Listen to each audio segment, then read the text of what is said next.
آج ہم chapter number 9 start کر رہے ہیں جو ہے نقل و حمل، خبر و رسانی اور انسانی ذرائع کی ترقی۔ ذرائع نقل و حمل میں ریلیں، سڑکیں، شاہراہات، بحری اور ہوائی راستے شامل ہوتے ہیں، جبکہ خبر و رسانی کے ذرائع میں اخبارات، ٹیلی ویژن، ڈاک، telephone, mobile phone, internet, wireless یہ چیزیں شامل ہوتی ہیں۔ ذرائع رسل و رسائل کو ابلاغ عامہ کے ذرائع بھی کہا جاتا ہے۔ ان ذرائع کی معاشی، سیاسی اور سماجی اہمیت جو ہے وہ قابل ذکر ہے۔ تو آج کے لیکچر میں ہم نے اس کی معاشی اہمیت، سیاسی اور معاشرتی اہمیت جو ہے اس کا جائزہ لینا ہے۔ تو سب سے پہلے ہے معاشی اہمیت، اس میں ہے قدرتی وسائل سے استفادہ۔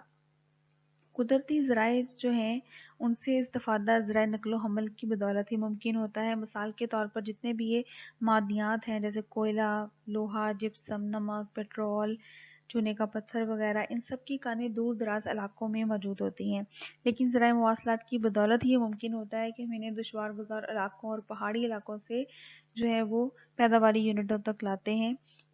پھر جب بھی کسی علاقے میں معدنی ذخائر کا پتہ چلتا ہے تو نقل و حمل کے ذرائع کی بدولت ہی اس علاقے سے رابطہ جو ہے وہ جوڑا جاتا ہے۔ اس کے علاوہ جنگلات سے جو لکڑی حاصل ہوتی ہے وہ بھی ذرائع نقل و حمل کے ذریعے ہی مختلف علاقوں میں پہنچائی جاتی ہے۔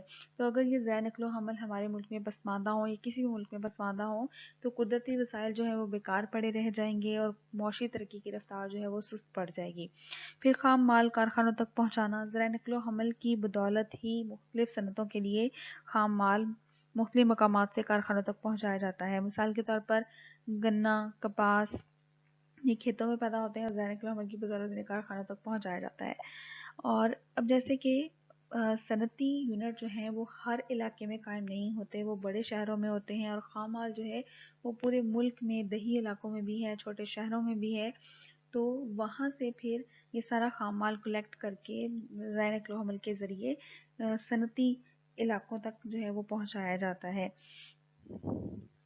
پھر ہے تیار شدہ مال منڈیوں تک پہنچانا۔ اسی طرح خام مال کی طرح جب پھر صنعتوں میں جو چیزیں تیار ہوتی ہیں، اب صنعتیں ہر علاقے میں نہیں ہیں، بڑے شہروں میں صنعتیں ہیں، تو وہاں سے جو چیزیں تیار ہوں گی وہ پورے ملک کے لوگوں کو جو ہے وہ پہنچائی جائیں گی ذرائع نقل و حمل کے ذریعے۔ اس طرح طلب و رسد میں وسعت پیدا ہوتی ہے۔ اگر کراچی میں جو چیزیں تیار ہوتی ہیں وہ دوسرے علاقوں میں نہیں پہنچ سکتی تو صرف وہیں کے لوگ خریدیں گے، اس طرح منڈی جو ہے وہ وسیع نہیں ہو پائے گی کیونکہ طلب زیادہ نہیں ہوگی۔ تو وہی چیز جب پورے ملک کے لوگ خریدیں گے تو اس طرح طلب میں بھی وسعت آئے گی، رسد میں بھی وسعت آئے گی، لوگوں کو اپنی ضرورت کے مطابق جو ہے وہ چیزیں میسر ہوں گی۔ پھر اسی طرح ہم بیرونی منڈیوں میں جو چیزیں بھیجتے ہیں اور یا وہاں سے منگواتے ہیں وہ بھی ہم ہوائی، بری یا بحری راستے استعمال کرتے ہوئے ہی منگواتے اور بھیجتے ہیں۔ ذرائع نقل و حمل اور خبر و رسانی کی بدولت ملک میں اشیاء کی قیمتیں جو ہیں وہ بھی مستحکم رہتی ہیں۔ وہ کس طرح سے کہ جن علاقوں میں اشیاء وافر مقدار میں پیدا ہوتی ہیں، اگر وہاں سے یہ دوسرے علاقوں میں نہیں جائیں گی تو ان علاقوں میں اس چیز کی رسد زیادہ ہو جائے گی، اور رسد جب طلب سے بڑھ جاتی ہے تو اس سے قیمتوں میں کمی آ جاتی ہے۔ تو جن علاقوں میں یہ چیزیں وافر مقدار میں پیدا ہوتی ہیں وہاں سے پھر یہ ان علاقوں میں بھیجی جاتی ہیں جہاں پر یہ کم مقدار میں ہوں گی یا سرے سے نہیں ہوں گی۔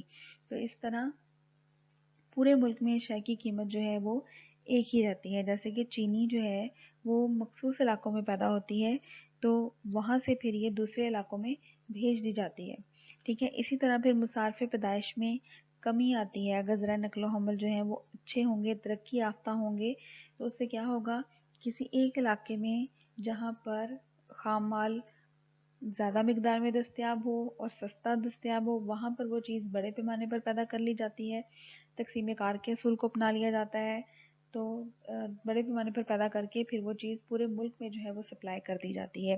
تقسیم کار کے عمل میں آپ لوگ یہ چیز پڑھ چکے ہیں پہلے کہ کام کو مختلف حصوں میں بانٹا جاتا ہے، تو جب وہ لوگ بار بار اس کام کو رپیٹ کرتے ہیں تو اس میں اسپیشلائز کر لیتے ہیں اور کم وقت میں زیادہ چیز تیار ہو جاتی ہے جس سے مصارف پیدائش میں کمی آ جاتی ہے۔ جیسے ابھی ہم نے چینی کی اگزامپل لی تو جن علاقوں میں گنے کی کاشت زیادہ ہوتی ہے اس کے قریب قریب ہی چینی کی فیکٹریز جو ہیں وہ بنتی ہیں، تو وہاں پر سستی چینی بھی تیار ہوتی ہے اور وہ سارے ملک میں سپلائی کی جاتی ہے۔ اسی طرح جیسے فیصل آباد ہے، وہاں پر وہ انڈسٹریل سٹی ہے، وہاں پر کپڑے کی بہت زیادہ صنعتیں ہیں، وہاں پر کپاس جو ہے وہ زیادہ مقدار میں ہوتی ہے، تو ان علاقوں میں کپڑا تیار ہوتا ہے اور پھر وہ پورے پاکستان میں جو ہے وہ بھیجا جاتا ہے۔ تو اس طرح مسالف پیدائش میں کمی آ جاتی ہے۔ پھر ہے روزگار کا حصول۔ ان ذرائع کی بدولت لاکھوں مزدوروں کو روزگار میسر آتا ہے۔ پاکستان میں جو ذرائع نقل و حمل ہیں، جس میں ریلوے، پی آئی اے، ٹرانسپورٹ کمپنیز ہیں، ان میں بہت سارے افراد جو ہے کام کر رہے ہیں۔ اسی طرح شپنگ کارپوریشن میں، اور پھر محکمہ ڈاک، telephone Pakistan, broadcasting corporation Pakistan, television corporation, information technology, ان سارے شعبوں میں لاکھوں افراد جو ہیں وہ اس سے وابستہ ہیں اور روزگار حاصل کر رہے ہیں۔ پھر مزدوروں کی نقل و حرکت میں سہولت پیدا ہو جاتی ہے۔ جب یہ ذرائع پسماندہ تھے تو لوگ ایک علاقے سے دوسرے علاقے میں وہ مشکل جا سکتے تھے، اور آج لاکھوں افراد روزگار کے حصول کے لیے مشرق وسطیٰ، امریکہ، برطانیہ، کینیڈا وہاں بھی جا رہے ہیں۔ اس کے علاوہ اندرون ملک میں بھی لوگ لاکھوں مزدور روزانہ کارخانوں میں پہنچتے ہیں، پھر واپس آنے کے لیے وہ ریلوں، بسوں، دوسرے ذرائع کا استعمال کرتے ہیں۔ تو ان کی نقل مکانی سے اجرتوں کی شرح میں بھی یکسانیت پائی جاتی ہے۔ جیسے صنعتیں اگر بڑے شہروں میں قائم ہیں تو چھوٹے شہروں اور قصبوں کے افراد بھی ان بڑے شہروں میں جا کر ان صنعتوں میں کام کرتے ہیں۔ تو جب زیادہ افراد میسر آ جاتے ہیں، زیادہ مزدور کام کے لیے مل جاتے ہیں، تو ان کی اجرتیں بھی بہت زیادہ نہیں ہو پاتی۔ اس کے بعد ہے تجارت کا فروغ۔ ذرائع نقل و حمل کی بدولت ملکی اور غیر ملکی تجارت میں بھی جو ہے اس کو بھی فروغ حاصل ہوا ہے۔ اندرون ملک ایک علاقے سے دوسرے علاقے اور مختلف ممالک کے درمیان آسانی سے اشیاء جو ہیں وہ لائی جا سکتی ہیں، بھیجی جا سکتی ہیں، جس سے تجارتی سرگرمیوں کو فروغ حاصل ہوا ہے اور ملکی و غیر ملکی تجارت میں جو ہے وہ ترقی ہوئی ہے۔ ذرائع نقل و حمل کی بدولت طلب و رسد میں بھی باہمی ربط قائم رہتا ہے، کیونکہ ان ذرائع کی بدولت اشیاء صرف انہی علاقوں میں فروخت نہیں ہوتی جہاں وہ پیدا ہوتی ہیں، بلکہ دوسرے علاقوں تک بھی پہنچائی جاتی ہیں جہاں ان کی طلب ہوتی ہے۔ یہی وجہ ہے کہ آج جو دیہات پہ جو چیزیں پیدا ہوتی ہیں، زرعی پروڈکٹس جو ہیں وہ شہروں میں اویلیبل ہیں، اور شہروں میں جو پیدا ہونے والی مصنوعات ہیں وہ دیہات میں بھی مل جاتی ہیں۔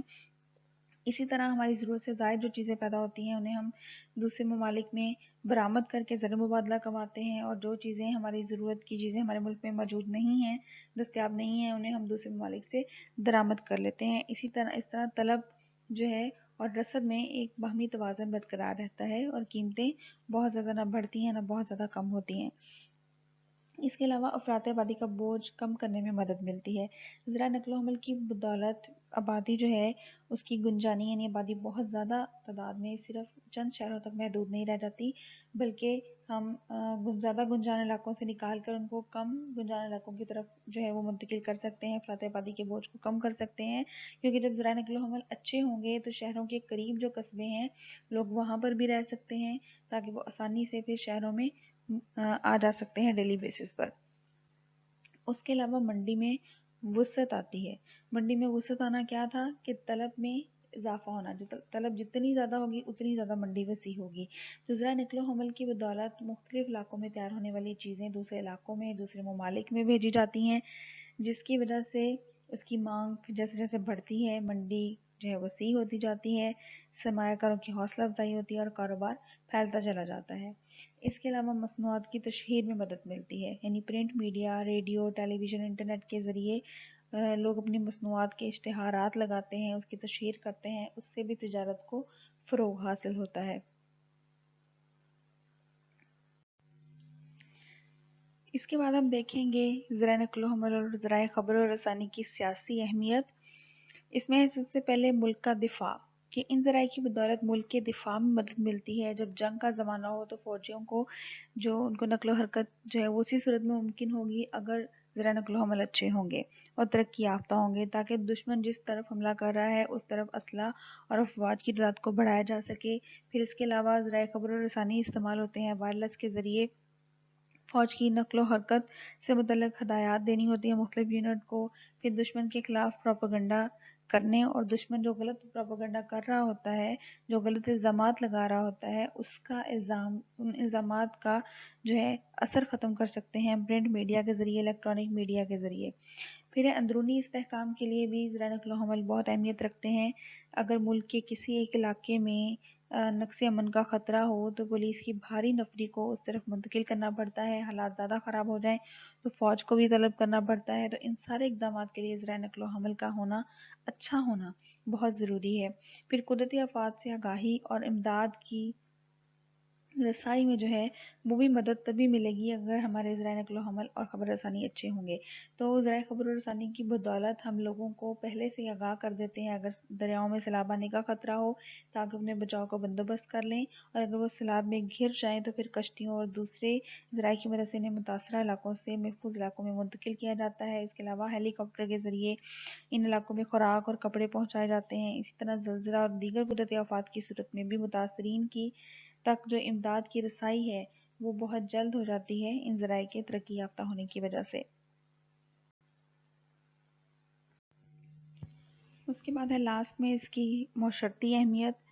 ذرائع نقل و حمل اور ذرائع خبر و رسانی کے ذریعے لوگوں کو آپس میں ملنے کا موقع ملتا ہے، ایک دوسرے سے تبادلہ خیال کرتے ہیں، اخوت اور بھائی چارہ بڑھتا ہے، مختلف علاقوں کی تہذیب، تمدن، رسومات کے بارے میں پتہ چلتا ہے۔